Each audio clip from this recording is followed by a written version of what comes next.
Kapatids, maraming nagtatanong, maraming nag-PPM at nagko-comment ng kanilang mga ibon at tinatanong nga kung ano ang bloodline ng ibon nila. Yun mga kaibigan, what's up sa inyo? At nagbabalik na naman ng Team Chambalero Brothers. Itong video na ito mga kalapatids, para to sa mga newbie fancier. Kasi mga kalapatids, maraming nagtatanong, maraming nag-PPM at nagko-comment ng kanilang mga ibon at tinatanong nga kung ano ang bloodline ng ibon nila.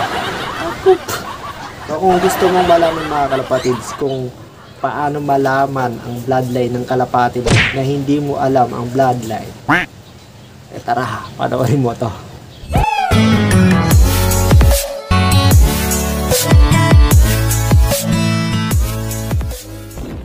Ako rin naman mga kalapatids, nung bago ako sa Pigeon Racing sa larangan ng pagkakarera, marami rin akong hindi alam, tulad nga ng mga bloodline na yan. Ang alam ko lang dati basta kalapati lang, pangarera. So hindi ko alam na may mga iba-iba palang lahi.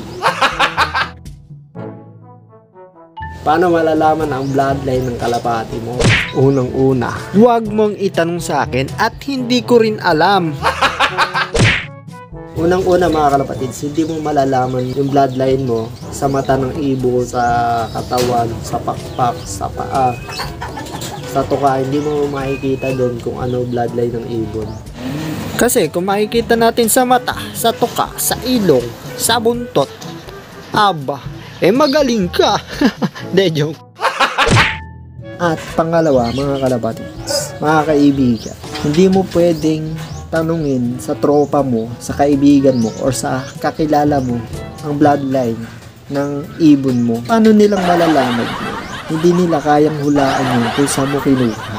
Dapat ikaw mismo sa sarili mo, alam mo yan. Alam mo yan kung saan galing, kung anong lahi. Hindi pwedeng sila magsasabi ng kung ano linyada niyan. At pangatlo nga mga kalapatids, hindi ito makikita sa kulay ng ibon. Halimbawa mga kalapatids, eto ang kulay ng imbrek din ito. Hindi mo makikita sa kulay mga kalapatids dahil ang line na to is Teachel Black X Basra lahat ni James Red. Hindi siya imbrek kasi yung kadalasan yung mga imbrek is pula at saka yung Florison is red bar, mga ganun, pulahan. So hindi siya ganun, hindi niya line yun. Kaya hindi mo malalaman sa kulay ng kalapati kung ano linyada mo. At isa pa, ito, Racer, Lolita to, Lolita. Pero ang line na to mga kalapatids, Mona Lisa Abandoned Group. Hindi ito Lolita. Kasi kadalasan ng mga kulay ng Lolita, mga Racer, hindi talaga makikita sa kulay kung ano linyada ng ibon. Ang maipapayo ko lang mga kalapatids sa mga newbie fancier na nagbabalak kumarera ng kalapati at sumali nga sa mga palaro ng club. Gusto nyong malaman ang linyada ng kalapati nyo, bumili kayo doon sa fancier na nagpapanalo. Tanungin nyo kung anong lahi, bloodline ng kinuha nyong ibon. Kung merong feds or pedigree yung ibon, kunin nyo mga kalapatids. Or kung wala naman, yung iba naman tulad namin, ang ginagawa namin kasi, nire-record namin sa notebook yung linyada ng mga binibreed namin. So yun, dapat makakuha nyo yun para malaman nyo yung mga pasok na linyada ng ibon na nakuha nyo, para pag nag-breed ka na alam mo kung ano yung dapat ipares mo sa ibon na yun, kasi alam mo kung ano yung mga nakapasok na linyada. Kung magsisimula ka lang din, doon ka na sa winning line, huwag na doon sa mga sabi-sabi line, sa mga hula line.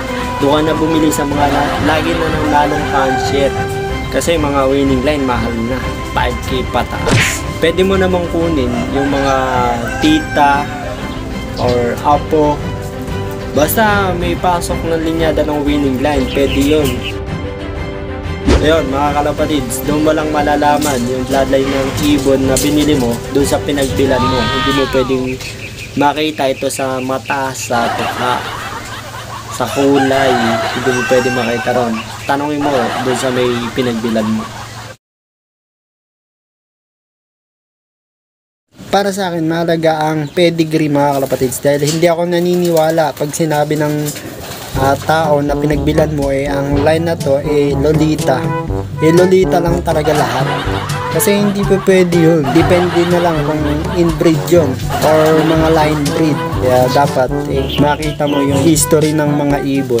Para lang meron tayong basihan kapag nag-breed na tayo. At para malaman natin kung pang short distance ba or long distance yung ibon. Yes sir! So yun lang ang masasabi ko mga kalapatids kung paano malalaman ang bloodline ng ibon natin. Napaka basic lang mga kalapatids, gagamitan lang natin ng common sense.